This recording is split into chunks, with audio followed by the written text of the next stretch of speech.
түйім жұрт патша көңіл ағайынның иісі мұсылманның басын қосып қуанышымен бөлісіп жатқан бүгінгі Данияр мырзаның құрметіне ата абыройын асқақтатып мәртебесін көкке көтеріп алла берген алақанды аямай айналайын Данияр Феруза бүгінгі қуанышты күндері құтты болсын деп естірдім. Bir қол соқсақ бола ма? Данияр мырзаның белінен Феруза ханымның құрсағынан қарған райым бейгесінде сиыр жігіт ұлдарыңыздың бір жас тұсаукесер тойына қош келдіңіздер ардақты. Енді осы болса орнымыздан тұрып, қошемет құрметімізді көрсетіп, бүгінгі қуаныш тойдың иелеріне деген лайықты ықыласты танытып, ілтипатпен қол соғып бүгінгі шырғалатына сеніммен той иелерін қарсы алайық. Той құтты болсын мархабат.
Жалпы енді бүгінгі тойды жасап жатқан Данияр мен Феруза екені барлығымызға мәлім.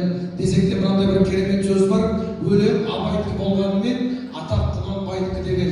Бүгінгі қуаныштыға көрсетілетін сый құрметтің барлығы әкеміз бен анамыздың құрметіне деп білеміз бұл жасаңыздар. Енді Алланың нәсіп қылған күнінде бүгінгі Райымбек ұлдарыңыздың бір жас тұсаукесер тойында жолыққан жайыңыз бар. Енді Алла нәсіп қылса осы ұлдарыңыз ер жетіп, ер сыйлайтын азаматтың бірі болып, Алла нәсіп қылса ата әжесінің 99 жас той тойлап беруді Алла нәсіп етсін деп ғұмыр болыңыздар. Шаңырақтарыңызға салиқалы иманда дін таныған қари хадис ұрпақты Аллахым нәсіп қылсын. Қошемет құрметті көрсетіп, қуаныш тойдың иелеріне деген ықыласты танытып, той тойына шығарып салайық. Той құтты болсын. Мархабат. Құтты болсын.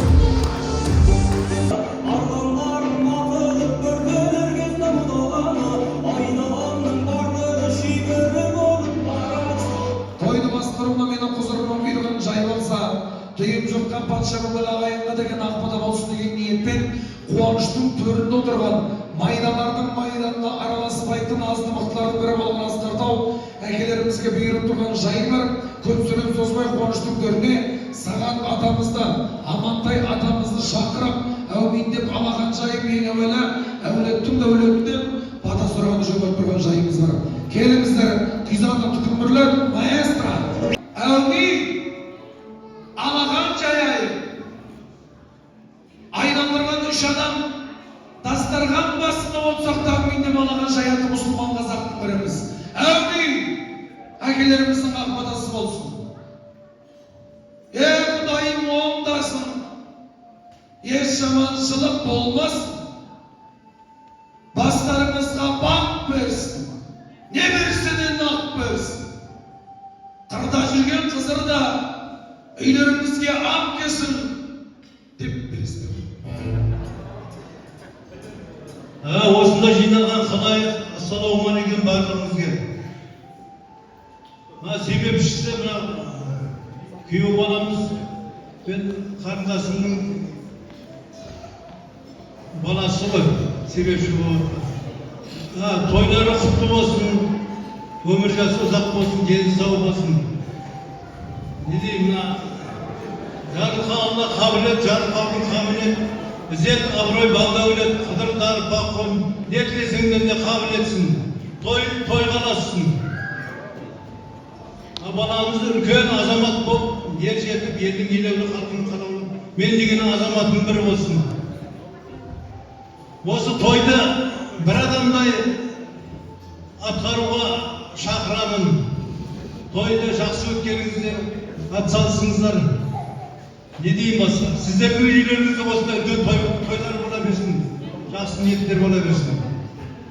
Қуаныш тойдың иелері Данияр мен Фирузаның атынан да осы шамбарынан қабыл алыңыздар. Мың жасаңыздар, жақтарыңыздар мен суй жамашын көрмеңіздер.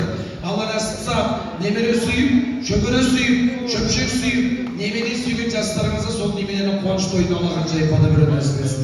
Алтынай бастарыңыз төрден түспесін жайғаздыңыздар.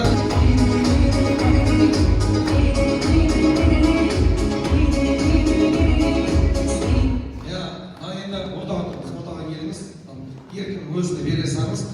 Баланың қазір тұсауы кесілгеннен кейін екі жағынан жетектейтін адам білесіздер. Кім жетектейді екі жағынан? Екі жағынан жетектейтін адам бар ма? Кім жетектейді деген? Еркін оны сұрай беремін. Еркін жоқ.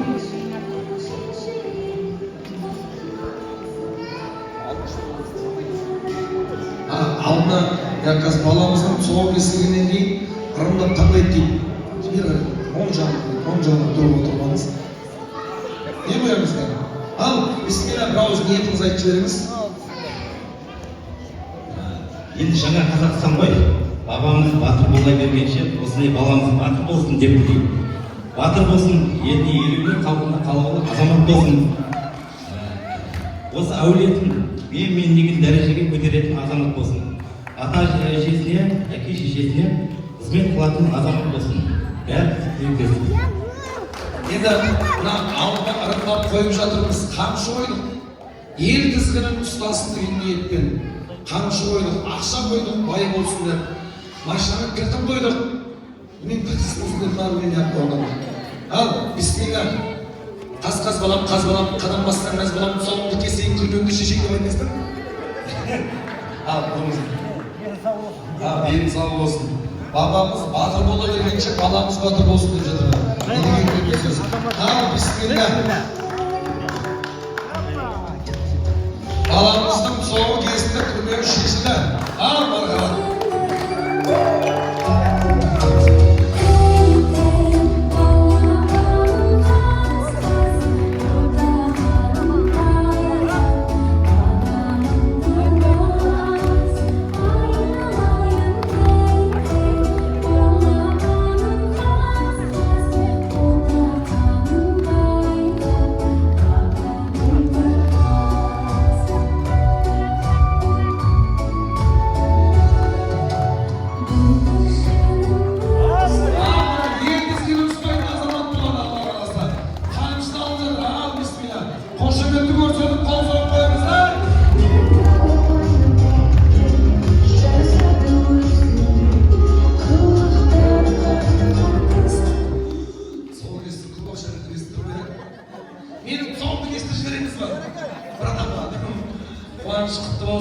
Meyli ol olsun, nar tumalı ol olsun, narkı altın pul olsun, manayından nurt olsun, büyüklerмен bir olsun diye koşumetik özür payızlar. Bismillah. Dostum sol kesinde arnaya sabredilmeyen miyim? Қазір екінің бір шабан, екінің бір үй батыр. Шабанға қазір тура біздің берілетін бата сияқты қысқарып баратыр. Етек кетті, жең кетті, бір күні жықтар көрмесек бола бермеді. Арнайы современный куртка құтты болсын. Если куәс болып суретке түсіп жақын болды. Сол ескен адам деп Алла қаласа. Ал бісмилlah.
жоқ. Аналарға ледегранға жақсылап назар салып қарап отырсаңыздар болды. Келесі алаңыз келесі все. Мынау кімдікі дейтін ойын. Кім айтты? Келіңші, кім айтты? Ойбай, келіңші. Келіңші.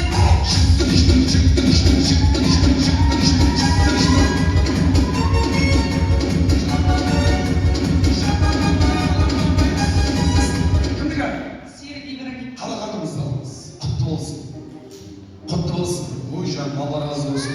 Көрейін бұл Батырхан Атакен. Дұрыс қой, Атакен қой. Шымкент деп бірді қалаған қыз.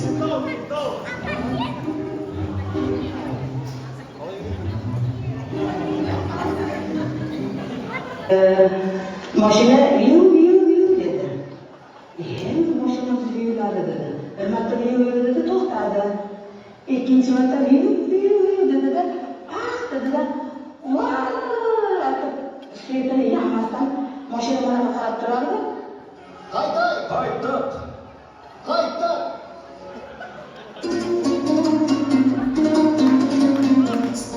Келес, қайғана? Алматы деп айтсыншы құдалар. Құдалар қайда? Баламыздың нағашылары қайда? Болмады. Сіздер болмадың нағашылары? Келіңіздер, кел.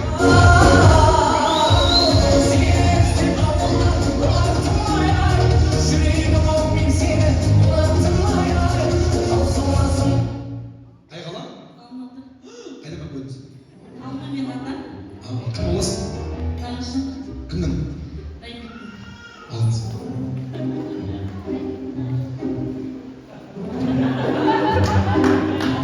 Келесі. Құрметті аямайын, ағайын оларыңызда қуаныш тойдың иесі. Данияр мырза!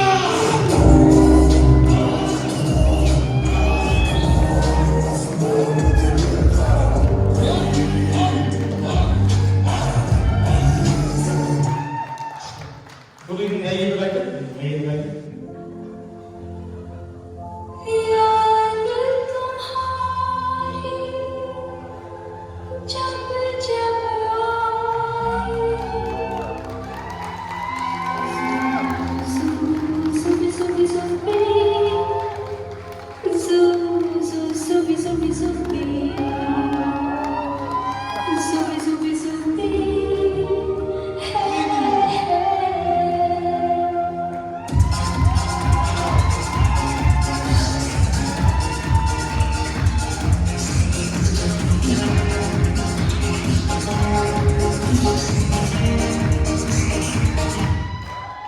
Настроение қалай? Күшті настроение. Бүкіл осы отырған ағайыннан сұраңызшы, ағайын көңіл-күй қалай деді? Ағайын көңіл-күй қалай? Жақсы, сұрайық. Ағайын көңіл-күй қалай? Не болды?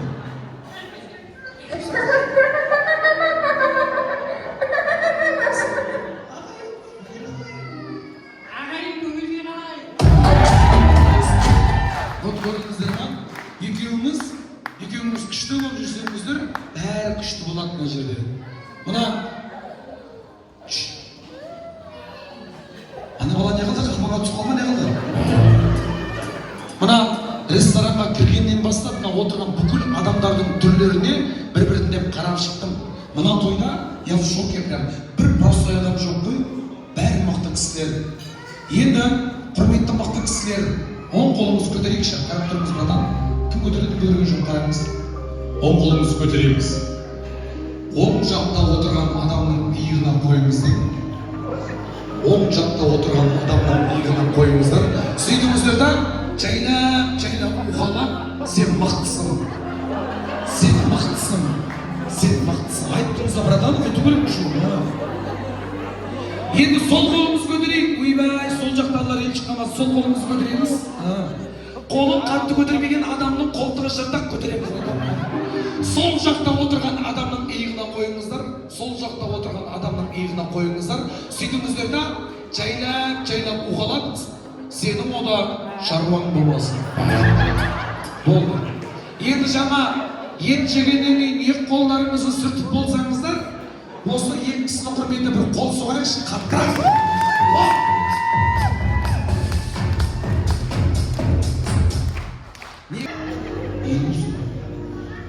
Күйеуі жай, әйелі құшақта 500 сауап дейді.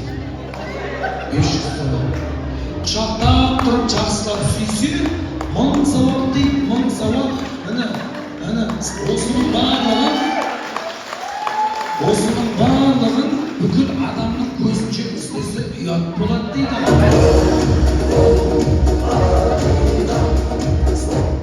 Аға, сұрайды, үйде кімді алдайды? Мен. Ақшаны кім ұстайды? Мен. Күтіп тұрғын ақса. Күтіп тұрғын деймін ақса. Ақшаны кім ұстайды? Мен. Сен қалай дәлелдейсің еркек екендігіңді? Үйде кім ұстайды? Үйде. Қалай? Кәдімгі үйде кім? Бұл кісі кухняда кім ұстайды? Әне, үйде кім ұстайды? Үйде? Я бүлдіріп қалмайсың. Ау? Әкең ұстайды. Үйде кім еркек? Мен. Үйде кім үйлейді? Мен жібер бермеймін.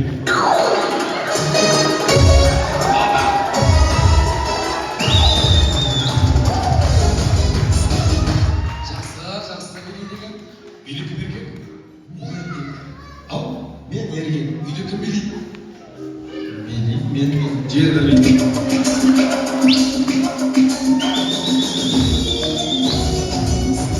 Қалай билейді? Жақсы. Үйде кім еркек? Мен. Үйде кім билейді? Мен. Жібер бермеймін.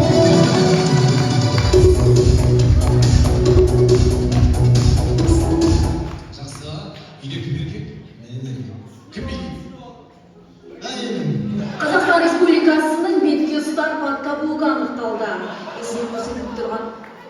Мысалы, менің әкемнің үйінде әкем еркек болған, әкем билейді. Ағамның үйінде ағам еркек, ағам билейді. Менің үйімде мен еркек, мен билеймін. Менің әпкемнің үйінде жездем еркек, әпкем билейді. Мысалы деп атасам, үйде кім еркек? Сөйлемем ба? Үйде кім еркек? Әкең еркек. Әкең еркек, үйде кім билейді? Әкең. Жүрді бет. Қалай, екеуіңіз ортаға тұрып алыңыздар, ортаға. Қазір екеуіңізге сұрақ қойылады. Екеуіңізге оп-оңай сұрақтар қойылады. Кім дұрыс жауап береді? Или сол главный. Кім дұрыс жауап бермейді? Первый вопрос біреудің семьясын араластырыңыздар, айналайын. Бірінші сұрақ жақсылап қараңыздар. Оп-оңай сұрақтар екеуіңізге де. Мына жерде не деп жазылып тұр? Қызға 40 үйден тыйым. Қызға 40 үйден тыйым. Дұрыс. Жеңеше, не жазылып тұр? Білмеймін. 1-де 0. Екінші сұрақ. Қандай спорт? Бокс. Жеңеше, қандай спорт? Штангист. Көрейік, бұл пловец. 2-де 0. Үшінші сұрақ, жақсылап қараңыздар. Мына жерде қанша сиыр? 4 сиыр, дұрыс. Жеңеше, қанша балық? Білмеймін. 3-де 0. Төртінші сұрақ, бір адамда не? Тигр, точно? Тигр. Көрейік, бұл тигр. Дұрыс. Жеңеше, бұл не? Тасбақа. Көрейік, бұл динозавр. 5-де 0. Алтыншы сұрақ қараңыз. Мынау кім? Димаш Құдайберген. Көрейік, бұл Димаш Құдайберген. Жеңеше, мынау кім? Қайрат Нұртас. Көрейік, бұл Мұрат Әбділда. Алшабек Құтбек Астанаға.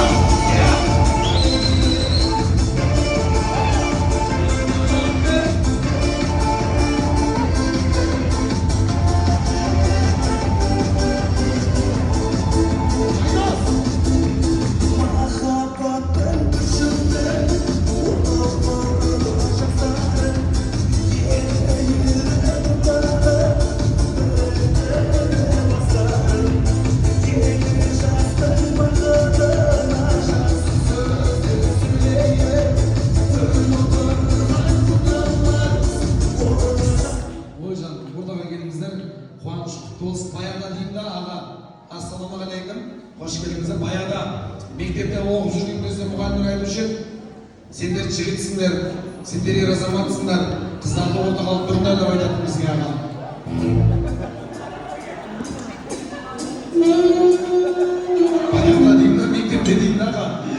Мұғалімдер айтады бізге, я сендер жігітсіңдер, сендер ер азаматсыңдар, қыздарды ортаға алып тұрыңдар деп айтады бізге. Енді әуелгі ниет қылсаң ортаға мына жаққа тұрмыз қуаныш құтты болсын. Ниетті арнайын, тілекті арнайын. Келсеңші қадам жұмын. Жеңем қайдан? Шақырайын. Келіңіз. Тұр, осы жерде тұрып алыңыздар екеуіңіз. Енді арнайы осы ата-ананы той басында арнайы ата-ананың ниеті болсын деген ниетпен ортаға шақырған жайымыз бар. Құлақ түрейік, бет бұрайық, сабыр сақтайық, фото көріп қыздар жігіттер. Ал әуелі ниетті апа өзімізден бастайық, құдағиымыздан бастайық, қуанышымыз құтты болсын апа, мархабат келіңіз. Құрметті қонақтар, бүгінгі тойға жиналғандар. Міне бүгін жеріміздің жасқа толған тұсаукесер тойына жиналып отырмыз. Сайлауда менің қонағай, Феруза, Рабия, тойларың тосын тойға жалғаса берсін. Жеріміздің толғанын тосын денсаулығын тосын денсаулығын үлкен азаматтық өсе берсін. Өздері сүндет той, мектепке барған той, басқа тойлар, қызықтар көре беріңіздер. Әрқашанда семьяларыңызға бақыт тілеймін. Барлығы жақсы болсын. Райымбектің дені сақ, өмір жасын сақ болып, Алланың берген жасын жасап өсе берсін. Құрметті ағайын туыстар, құда-құдағайлар, бүгін сіздердің келгендеріңізде той болсын, тойға жалғаса берсін. Ендеріңіз сау болсын, осындай тойда кездесіп жүре беріңіздер.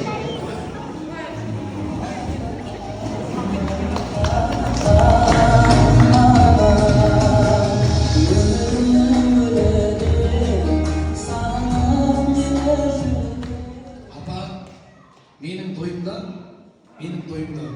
менің енем тура өстіп тілек айтса, жүгіріп енем сүйіп алады деп апа. Мен әуше.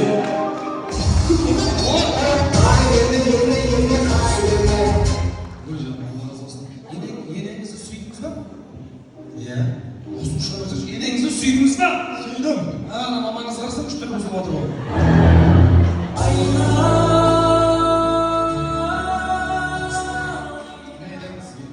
Қайнаға? Зачем? Зачем қайнаға?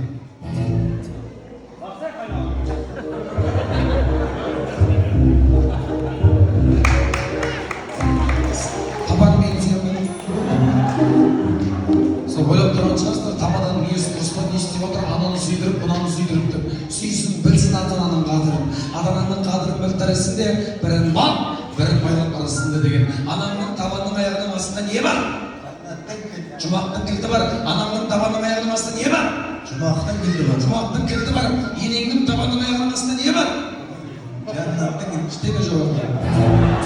Назарда ғой? Баланың разылығы ата-анада, әйелдің разылығы күйеуінде деген. Оны жазаңыздар. Енді құдамызға ниет ұсынайық. Қуаныш құтты болсын. Той-той қыласын, жақсы бір лебіз ақтарайық. Кітікі қалайсың?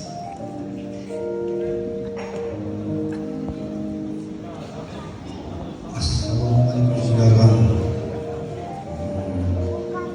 қонақтар. Не дейді? Сасып болды қой айтылыңыз. Мына құдағай Феруза, Алияр,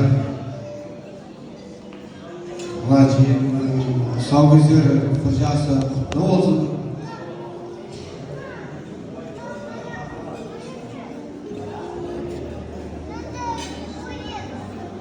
Айтып отқан нәрсенің бәрін ұмытып алыпты. Ойлап отыр.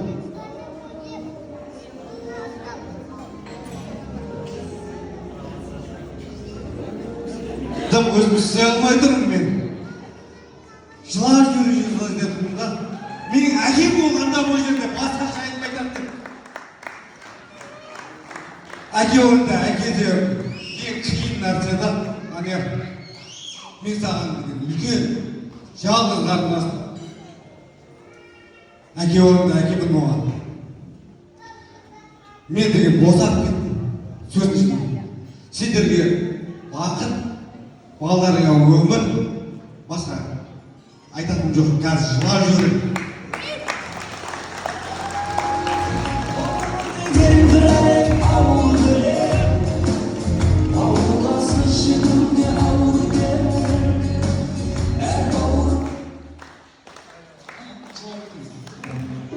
Қуаныш құтты болсын. Мың жазамыздың. Заманымыз жеңеше. 27.300-тің ең макияжын бытсын шығарасыз қазір. Енді әкеңіздің бір ауыз сөзіне құлақ түрейік. Бүгінгі қуаныш тойының себепкері ол Данияр болса, бүгінгі қуаныш тойының төресі ардақты ағайындар. Алладай қылып дастархан жайған бүгінгі Даниярдың әкесіне қол соқпаймыз ба?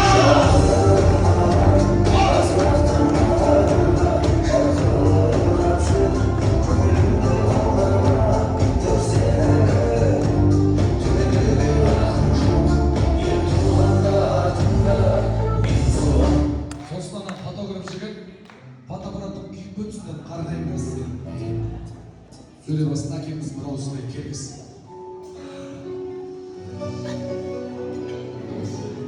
Ассалаумағалейкум. Көршілік қауым, ағайын туыс, құда анда көрші, жора жолдас көрші қола. Мінекей жаңа жоғарыдан жақсы ниет, жақсы тілек, жақсы достар айтылып кетті. Періштелер аумин деп Алла қабыл етсін.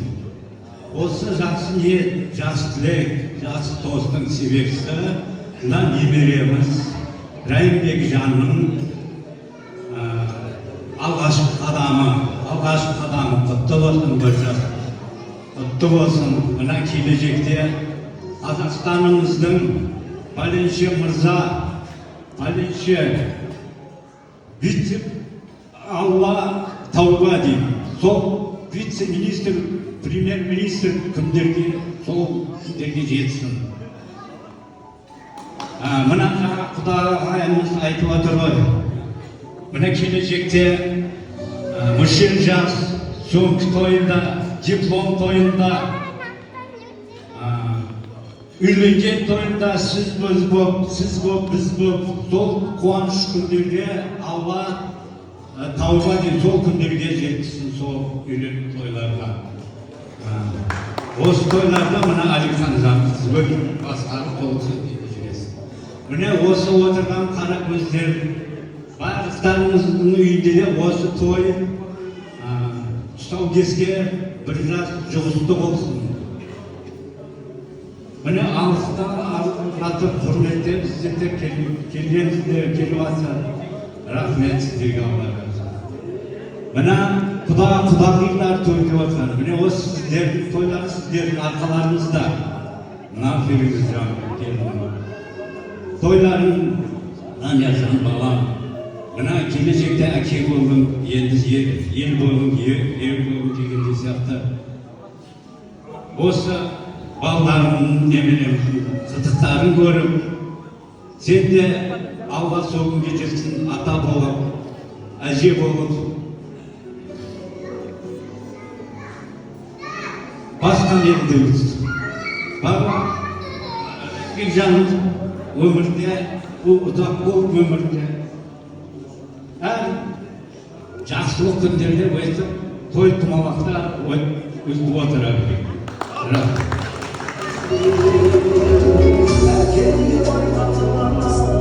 Ал, енді анамыздың бір ауыз сөзіне құлақ түрейік, қуаныштарыңыз құтты болсын ата. Алла нәсіп қылса осы баланың немере шөберем тойында басымыз бүтінденіп сол жолы нәсіп етсін. Ал мархабат.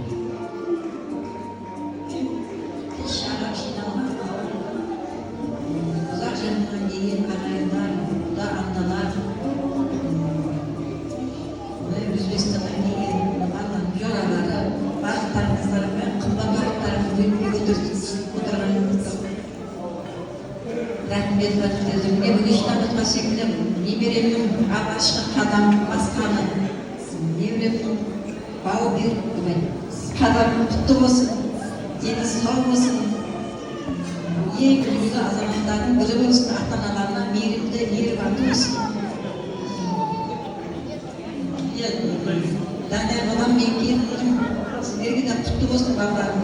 Ағаның құтты көріп, балдарым мейірімді болсын, мейірбанды болсын. Үсті кемпір шал болып, жүре беріңдер. Бізде де орталарында жүре бересің. Және үйлену тойындар болсын, дәсіп болса, шешені асықшамыз. Дәсіп болсын. Ne demiş, dağıtlarını, rahmet yer kımbat dağıtlarını gülmeye otursunlar yani. Toyda olsun, toyda gidilsin. Amin. Mena aday olsun, ata-anaga деген құрметіміз, өздеріңізге деген сияпаттарымыз бар. Арнайы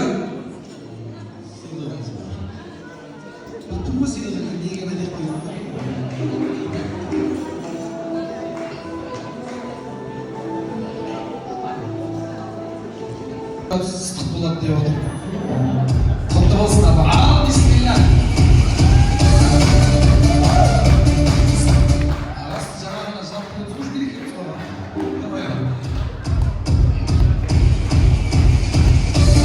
Арнайы, міне, норка жағалы. Өзі бәрі норка болды ма? Куртка құтты болсын. Ал.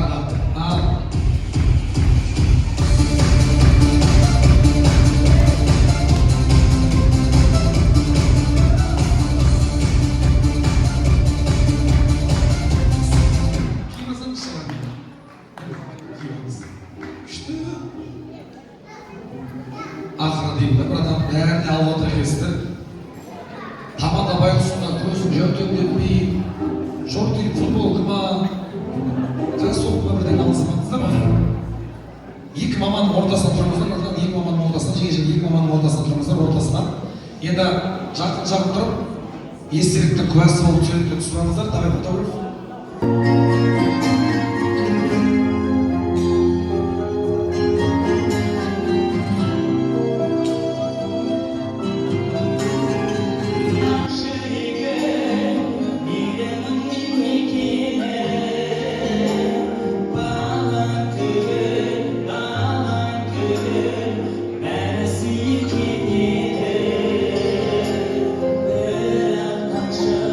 Aslı tümdür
ұрғандарың 99 жасаңдар деймін қалғандарына.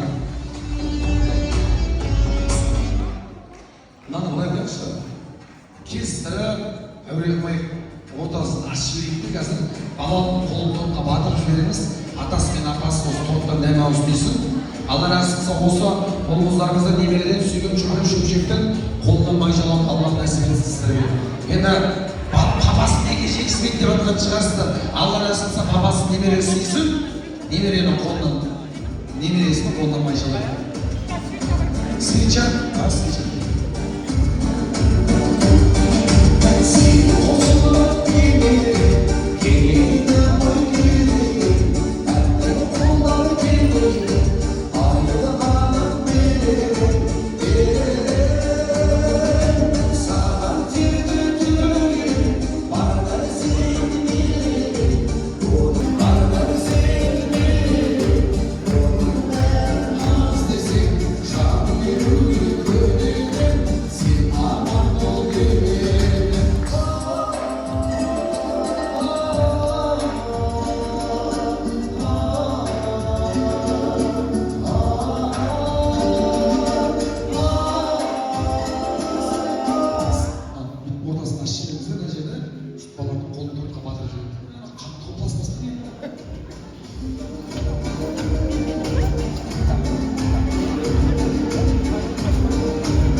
Atasına verilmiş gibi atasına.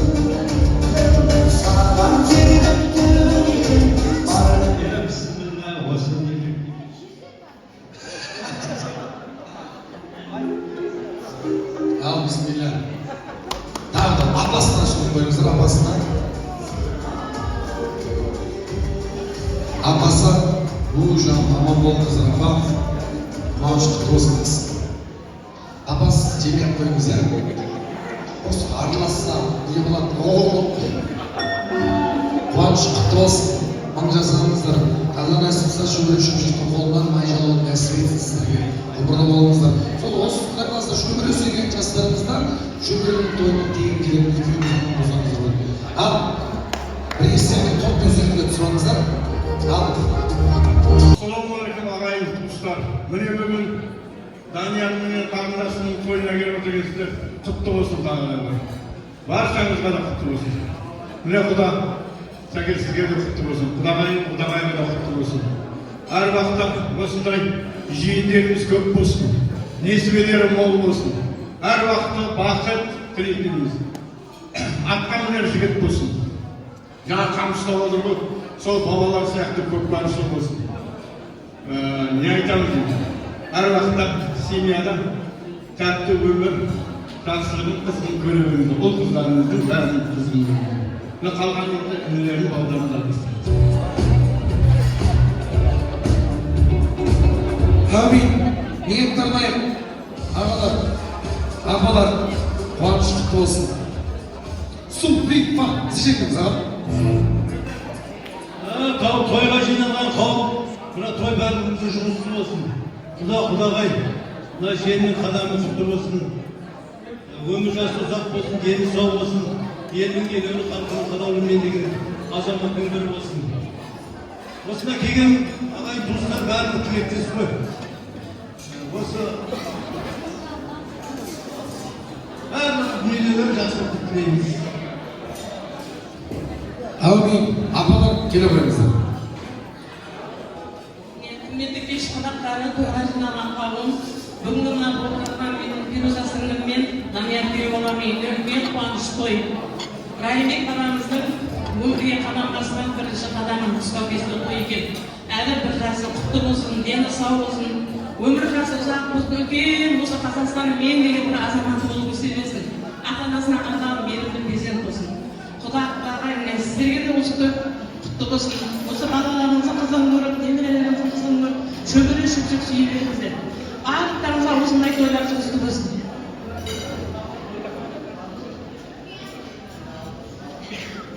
Ay, buralar çilek tindayma çok var. Ay, bana da bir çilek aydı, ben aydı zaten. Ya, mine құрметті жиналған қауым, құда-құдағайлар, Данияр, Феруза, айналайын. Пасекер апа, мен мына Пасекер апамның нағашы сіңлісі боламын, Ротидан келдім. Міне бүгінгі болып отырған тойларымыз құтты болсын, тойларымыз тойға жалғасын. Мына немерелеріміздің тойлары тұсаукесер тойы құтты болып, әрқашанда осы немерелердің үлкен жігіт азамат болып, мектеп тойларын, институт тойларын тойлап, әрқашанда осы балдарымыздың жақсы қуанышты күндерін көріп жүре беріңіздер. Бақытты болыңдар, Феруза, Дания, отбасыларың аман болсын, әрқашанда осы тойларды тойға баса берсін.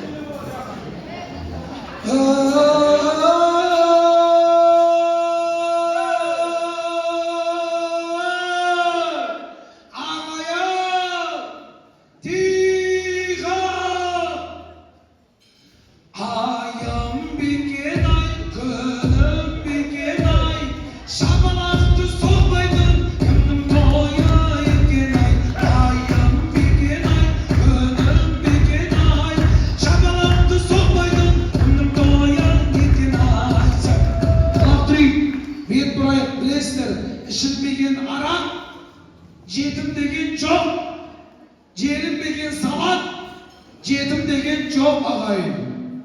Тыңдалмаған сөз жетім деген бар. Сөзімізді жетім қылмайық, құлақ түрейік, бет бұрайық. Бауыржан Момышұлы атамыздың бір керемет сөзі бар, тәртіпке бас иген құл болмайды деген. Құдаларымыздың тілегіне құлақ түрейік, бет Бүгінгі болып жатқан тойлар құтты болсын. Мына өсіп жатқан балапандардың өмірі ұзақ болып, мына Райымбек жеңіміздің өмірі ұзақ болып, дені сау болып, әр уақытта көпшіл болып, халқының, елінің халық болсын, азаматы болып, көпке пайдасы тиетін азаматтардың бірі болсын. Әрқашан үйлеріңізде той болсын, әрбір арайлап өткен тең бақыт әкелсін, барлықтарыңыздың үйінде осындай той бола берсін. Біз осы тойдың куәсі болып жүре берейік. Пожалуйста, келіңіз деді аға. Ассалаумағалейкум деп айттым енді. Ассалаумағалейкум. Тойға жаңа жауап. Данияр өз бір жағы інім болып келеді, қарындасым. Өзі айтады, мен келіншегім шарбасқа бол. Наоборот. Айналайын Данияр, Феруза, мына Райымбек баламыздың армандары орындала берсін, үлкен азамат болсын, осы жиналған қауымның тілектері қабыл болсын, алға шығарылсын. Не дейміз, әрқашан осындай тойларда ағайын туыс болып, ауыз жиып болып жүре берейін тойлар. Сәйкес сіздерге де той құтты болсын, денелеріңіз сау болсын сіздердің. Ал үлкендердің тілектеріне қосыламын. Ассалаумағалейкум.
бастаймыз.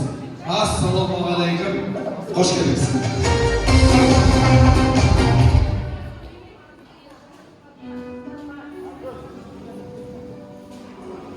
Ассалаумағалейкум. Ана комиссар тойдар құтты болсын. Райбектің тұсаукесері өтіп болсын.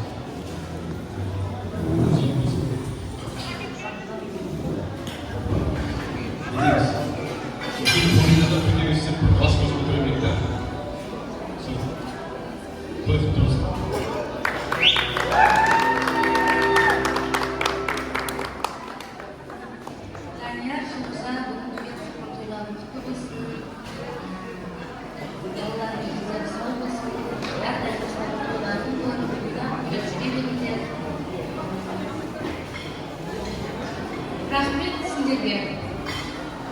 Сонша досты жинап, 22 жыл көрмеген достар бір-бірімізбен қауышып жазып отырмыз. Сіздердің айқайларыңыз, сіздердің тойларыңыз атқарып. Әрдайым мектепті той болсын, той деп жүрейік.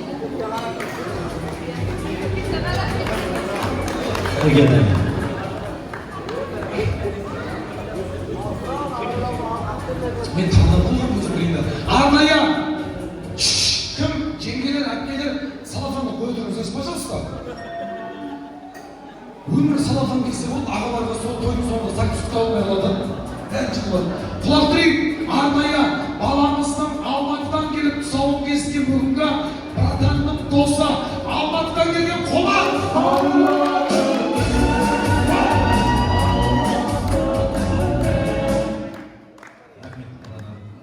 Ассалаумағалейкум, құрметті қонақтар және той иелері, Ілиясовтар әулетін. Жалпы бәріміз білеміз, өніп өскен әулет. Жаңа сайлауға және мамамыз тойларыңыз құтты болсын. Мына немереңіз бір жасы құтты болсын, өмір жасы ұзақ, дені сау болсын, салиқалы ұрпақ болсын. Осы әулетті тек жоғары биіктерге көтеретін азамат болсын. Және бір кішкене бір подаркымыз бар еді, мынау анамыз қайда? Кел! Осындай досыңызды өмірге әкеліп, осындай тәрбие беріп, достың қадірін білетін рахмет сізге, Алла разы болсын. Екі дүниенің бақытын тілеймін сізге. Шөбере көріңіз, шөпшек көріңіз. Әлі тапсырайық. Арнайы Алматыдан келген досының атынан бір емес, досының мамасына, жұбайының мамасына деген гүл шоқтары. Қол салып қоймаймыз ба?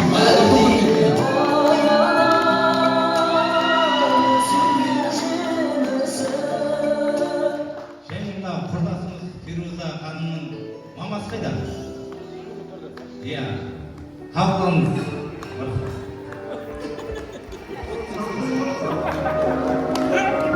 Алла разы болсын.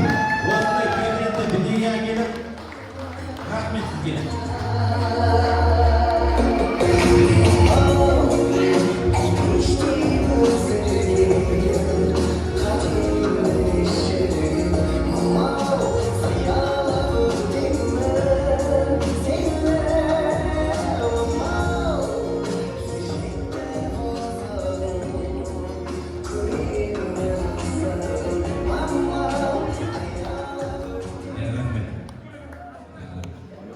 Бәрімізге той құтты болсын. Жалпы мынау өмірде Данияр деген досымыз, ең жақын досымыз, досында досы бар дейді. Қанша міне достар жиналып отыр сенің құрметің үшін. Өзің досқа деген жүрегің өте ерекше жансың ғой бәрі. Аузыңнан шыққан жүрегі көрінеді. Құдай қаласа, мына Фируза ханыммен бақытты бол. Әлі Құдай қаласа мынау балапанымыздың бес тойына келек, үйлену тойына келек, Алла қаласа. Ісінен іні қарындастар ере берсін, көп балалы бір отбасының біреуі бола берсін. Ең бастысы еліміз аман, жұртымыз тыныш болсын. Осы Ілиясовтар әулетінде тек той болсын, тек тойға келек Ілиясовтар әулетінде. осындай анаға деген құрметті көрсеткен досымызды жақсылап құшақтап қойыңызшы. Жастар поддержка! Егер күреспесе. Алла разы болсын, бұны жасаңыздар. Тілек арнайық ағалар, келіңіздер. Ассалаумағалейкум аға. Ассалаумағалейкум, құрметті қонақтар. Бүгінгі той құтты болсын. Сайлауға Меруерт апа. Енді негізі Даниярмен мен кішкене былай история айтып кетейін. Теміз өстік қой. Бір мектепте оқыдық, бір класста оқымасақ та, бірақ бір көшеде тұрып теміз өскен балдармыз. Енді жалпы Феруза екеуі бақытты болыңдар, сайлауға Меруерт апа бүгінгі немелеріңіз той құтты болсын. Данияр, Феруза, сіздерге алдағы өмірде екі құттықтау, баланың бір жасы, ары қарай үлкен тойлар. Енді жаңа негізі көп кісілер айтады ғой, балам министр болсын, басқасы болсын деп. Сондай министрлер бар, әке-шешесін сыйламайды. Мен өзімнің ұстанымым, мен әрқашан сол мектеп ұстанымым солай айтамын. Ең басты ата-анасын сыйлайтын бала болсын. Ең басты сол болды. Басқа министр, мынау, енді әке-шешесін сыйласын болды. Сол жетеді. Енді мына той-тойға боласын, мына жерде жаңағы мына конверт негізі табиғи да просто қолдан жасады. Нұрсейіт, сенің сыныптасың болмаса да, аға інілей болып өстіңдер. Және отыршы, және тұрды.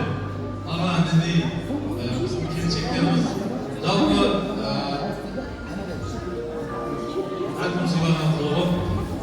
Әңгіме олда Майқұтта, Қостанайда емес, керек болса Теміртауда тұрып тойына кимеу мүмкін дұрыс па?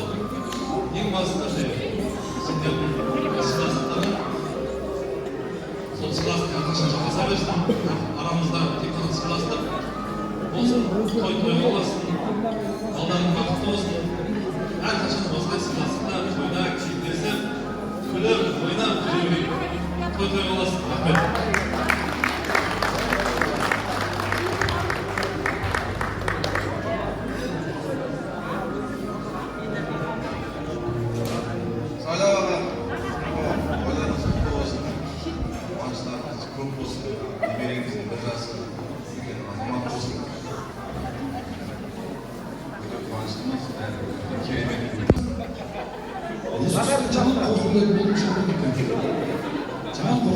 Söylemişler.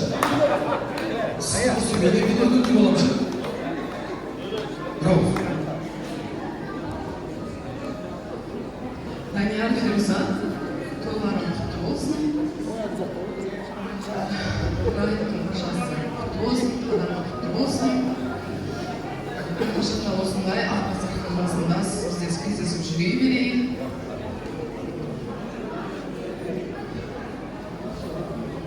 Қуаныштың бәрі ішінде ғой, шықпайды. Негізі бар ғой, өте қуаныштымыз. Қаншама класстастар келіп тұр.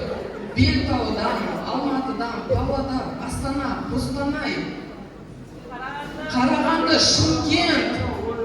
Блин, бағана деген Саломаларға кез айтып жатыр да, молодец, шай бір жастың өзіне соншама класстастар жиналғаны қалай дейді да, күшті ауызбіршілікте екенсіңдер дейді да.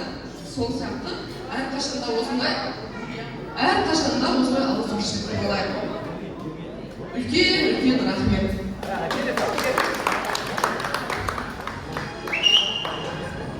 Ассалаумағалейкум. Қойдан қойған болсын. Айна, Аллахның өмірі ұзақ болсын. Енді сау болсын. Әрдайым ертіп болсын.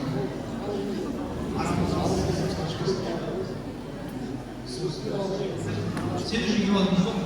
Сен деп келіп алдыңыз.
тойда да үсті ақбастырған басында отыра берейік.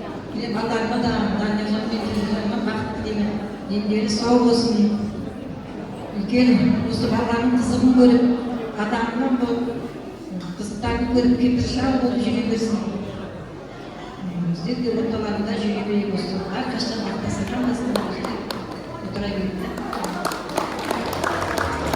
Енді кім сағат бала отырды şu. Тамада баланың кісігерді рахмет жақсы өткізіп білесің. кешіресіздер мына Алихан осыны осы мамыр интернетте көріп жаңа қойып жатыр ғой. Рахмет сенің саған, Алла разы болсын. Осы өнерің алға бассын. Мен тек адам емес, қозғаным жинеп айтқан. Негізі рахмет айтпасаңыздар да ренжімеймін. Үйреніп қалғанмын. Бізде Таразда Тамадаға деген рахмет вообще жоқ. Тараздың бәрі Шымкенттің болса біледі, Тамадаға вообще тілек айтпайды, бізде рахмет айтпайды. Мен осы Қарағанды жалпы Теміртаудың халқына мен дата болса боламын. Той жаман болсын, жақсы болсын, Тамадаға деген рахметті айтып жатады. Оператор тойдағы кім қызмет жасады, солардың барлығына рахмет айтып жатады. Сіздерге Алла разы болсын деймін. Сосын бір арзан болатын, рахмет айтпаған соң шапан беріп жатады, көбісін көріп жатады. Және бір осы ресторанның администраторына үлкен рахмет. Осындай 9 ай дастархан жайып, ақ дастархан үшін үлкен рахмет. Енді қызға деген лайықты бір құрметті көрсетіп тілекті ұстайық. Пайғамбардан күйеу баласын сіздерған дейін. Күйеу баламыздан тілекті бастайық, ағарымыздан болса. Ал, бісмилlah, келіңіз. Ассалаумағалейкум. Құрметті қонақтар, менің Алихан Мырза, Райымбек Қадамбасқа құтты болсын. Үлкен құтты болсын. Халқына қызмет етіп, сендердің тек қана солардың қызықтарын көріп балаларын соларға тоймай салиқалы, ұялатты үлкен жігіт болсын. Тек алған мақсат қойғандар мақсаттарына жете беріңдер. Дендеріңіз сау болсын. Осы бала-шағалардың алдында ойнап күліп жүре беріңдер. Барлықтарына денсаулық, келгендеріңізге рахмет. Сізге де рахмет көп. Әрқашан жұмысыңыз алға баса берсін. Әумин. Енді қызға деген ниет ұстай, жолдың тайғақтығын мұздан көрдім. Тамақтың аштығын тұздан көрдім. Қартайған жастың шағында көрермендегі қызықты барлығын қыздан көрдім деген. 90-ға келген апаны қай уақытта қыз деп айтады десе, төрінде барғанда қыз деп келген. Қызға деген лайықты құрметті көрсетіп, қызымызға бір қол соғып қойыңыздар. Қыз деген ана деп қарап Данияр бауырым, Райымбектің өмір жасы ұзақ болсын, дені сау болсын. Әрқашан жүзіне күлкі кетпесін. Өзі жүзі күлкілі болып жүреді ғой, әрқашан тербеліп. Өмірінде еш жамандық көрмесін. Алла тағаланың өмірде де ең жақсы көретін пендесінің бірі болсын. Салиқалы болып, сендерге адал қызмет ететін болып, өсіп өсін. Қызымды тоймай жүре беріңдер. Әумин, мұны алыңыз. Той ауылдардікі ғой, той сізді жиендерге ұсынайық, жиендерге. Ал, бісмилlah, келіңіз. Данияр аға, Райымбектің бір жасы құтты болсын. Өмірі ұзақ болсын, әрқашан да бақытты болып өмір сүріңдер.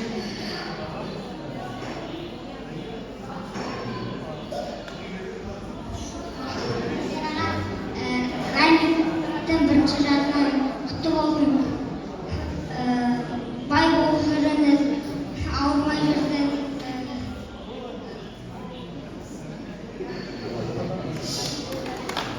Ана жақта бір күйеу бар. Алла деген Алла ниеттіліктерін қабыл етсін. Ал, қуаныш құтты болсын, суық күннен неге ұрған құдысы көріп жағам барда, бұл өмірден неге ұрған алтында қамқоршы тірегім жүрегім ағам барда деген. Інісінің бір ауыз сөзі болсын, ал мархабат. Не естіріп отыр, демек бар.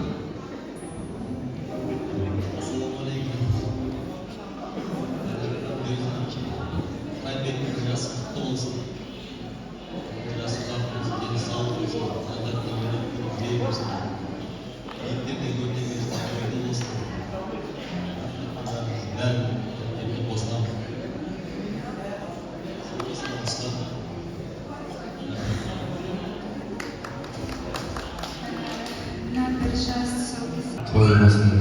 Айта берсең ішімізде достарыма, бажаларыма, осы Әлихан Қамадамыздың бауырымызға рахмет үлкен сыйлап келіп, үлкен тойды жақсы атқарып қызметіне. Көп жақсылық ниеттеріміз бар, осы бағана айтылған барша тілектеріміз қабыл болсын, барлығымызға жақсы болсын. Тек той болсын.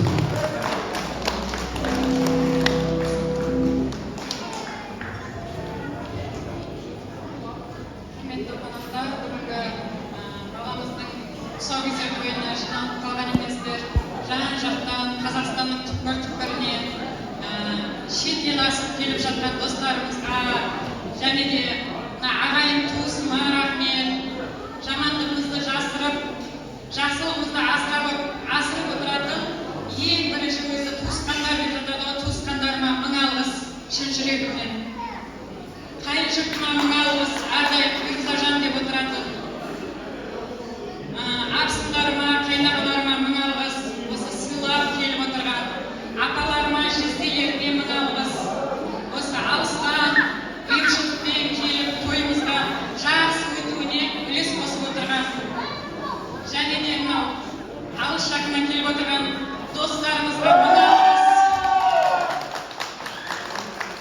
Даниярдың абыройы деп білемін, осылар осындай болып достарымыздың жан-жақтан жиналып отырғанын, Даниярға деген сыйластығы деп білемін. Барлығын жақсы көреміз.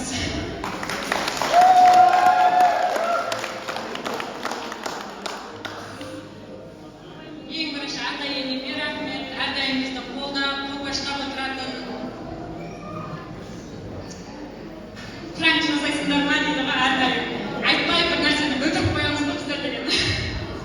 Сосын деген жаңа не деп атады да, сендердің сюрприздерің бітпейді деп енді андай қолдап жіберіп отырады. Жоқ, болмайды деген нәрсе болмайды ғой, біздің атам мен енем де әрдайым қолдап жіберіп отырады.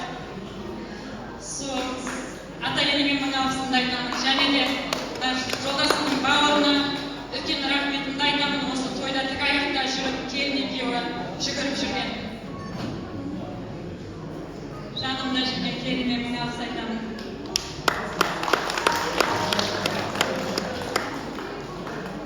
Қыздың жолы үлкен деп жатады. Қызды жаңа қадірлейді деп жаңа Әлихан ағам айтқанда әдемі болды. Қайнапама мың алғыс айтамын. Осылай әдемі болып келіп тұрған отбасымен. Балаларыма рахметімді айтамын, бізді қолдап, мама деп өз ойларын қосып жүрген. Жолдасыма мың алғыс айтамын.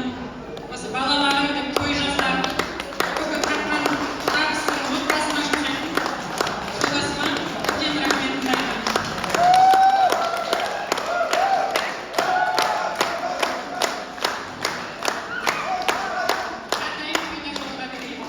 Және де бірінші сұрақ үйленді ғой, сөйгесінде Әлиханды шақырамыз деп ниеттенген едік. Сөйтіп звондасақ, бір апта қалғанда звондасақ, сайт болып қалыпты. Сөйтіп деген осы күнге бұйырған екен Әлиханмен танысып, тойымызды жақсы өтуіне атсалысқан Әлихан, сізге де көп рахмет. Және де осы мейрамхананың басқарып отырған Кәтеме үлкен рахметімді айтамын. Алдында адамның 60 жасын келін түсіру той, барлық тойларды осы мейрамхананы басқарып отырған Кәтеміздің мейрамханаларында жасағанбыз. Әрдайым дастархандары молшылықта күшті болады. Әдемі жүргізіп жатыр. Сол кісіге үлкен алғыс